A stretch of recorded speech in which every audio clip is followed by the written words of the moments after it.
What are underrated websites, and what do you use them for? www.sleepity.me asks when you plan to wake up and tells you what time to sleep to minimize waking during a sleep cycle, which makes you feel groggy and not well rested.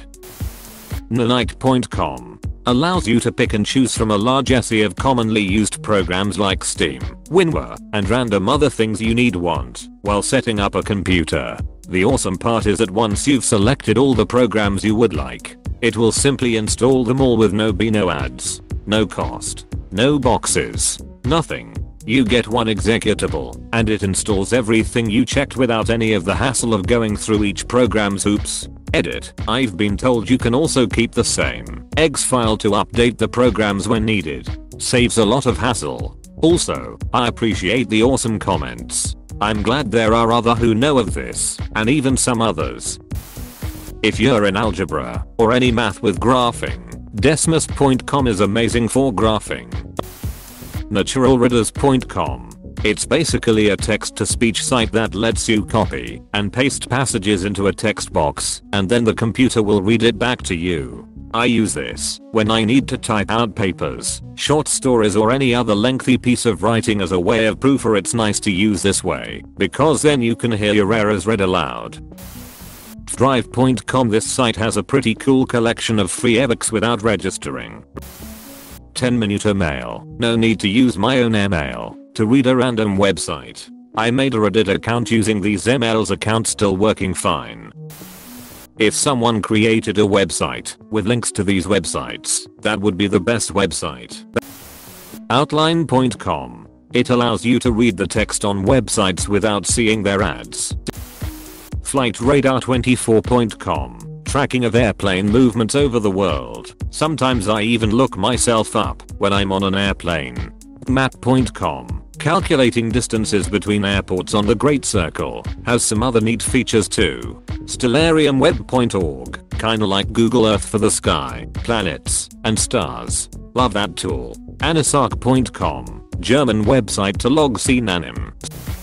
chub.se. If you're a university student and you need access to paid online journals, this is the website. You put in the DOI of the journal and it gives you the access to that journal.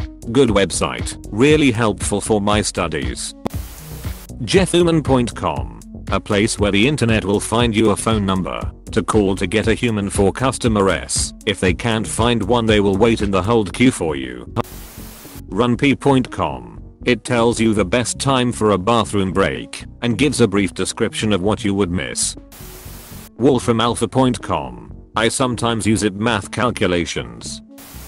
Holy crap. This whole thread is the best thing I've come across on Reddit in years. Teleparty. It's actually a browser extension, but it's fun being able to have movie night with the boys while on lockdown. Erowid.org. The drug community knows about this one. This website is still one of the best websites for unbiased information about recreational drugs. This site has literally saved lives. Edit. Thanks for the silver and also correcting me on the web address. Well, IDK if this truly fits here, because in Iceland we use it a lot, and you kinda need to be Icelandic to get the full experience. It's called Arlendingabok pointers, and basically it's a big family tree.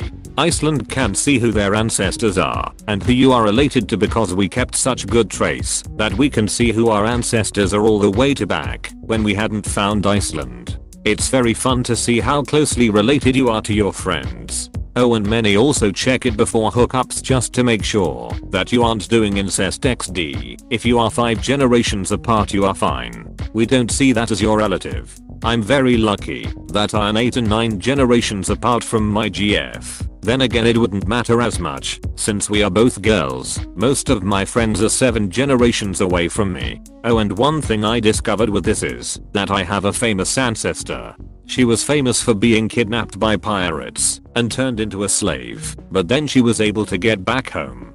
Her name is Gudrun Tikjagud.